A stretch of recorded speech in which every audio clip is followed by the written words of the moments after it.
అమ్మాయి గారు పలికే బంగారమాయనే, అలవైకుంఠపురం, అత్తారింటికి దారేనిది లాంటి పలు సీరియల్స్‌లో నటించి తెలుగు ప్రేక్షకుల గుర్తింపు తెచ్చుకున్న నటి ఐశ్వర్య అడ్డాల.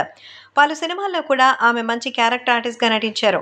ప్రస్తుతం ఐశ్వర్య సీరియల్స్‌తో బిజీగా ఉంది. తాజాగా ఐశ్వర్యపై ఆమె భర్త ఆరోపణలు చేస్తూ మీడియాని ఆశ్రయించారు. 2023 సెప్టెంబర్‌లో 6న నటి ఐశ్వర్య, పెన్నింటి శ్యామ్ కుమార్‌ల వివాహం జరిగింది.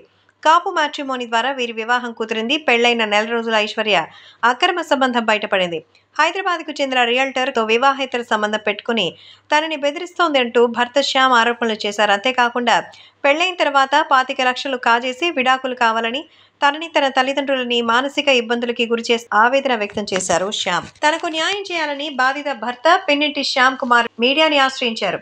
అయితే దీనిపై ఇంకా ఐశ్వర్య స్పందించలేదు. అదేదో అంటారు చూశారు కదా, అలా రకరకాలుగా జరుగుతోంది. ఏది ఏమైనా వాటికి సంబంధించిన విషయాల్ని చూస్తుంటే నిజంగా ఇవి నిజమేనా అంటూ షాక్ ఇస్తున్నారు.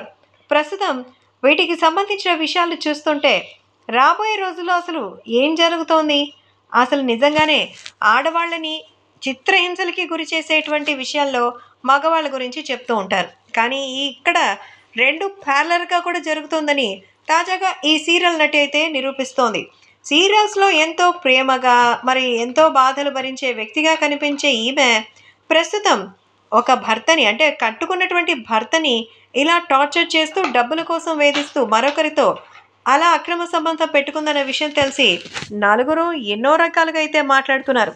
అయితే ఇందులో నిజానిజాలు తెలియాలంటే బయటికి రావాల్సిందే. ప్రస్తుతం ఏది ఏవైనా ప్రస్తుతం ఈ విషయం జరిగిన తర్వాత ఐశ్వర్య ఇంతవరకు బయటికి రాలేదు. సో నిజంగానే ఐశ్వర్య అడ్డాల బయటకు వచ్చి ఈ విషయంపై స్పందిస్తే కానీ నిజం తెలిసేలా లేదు.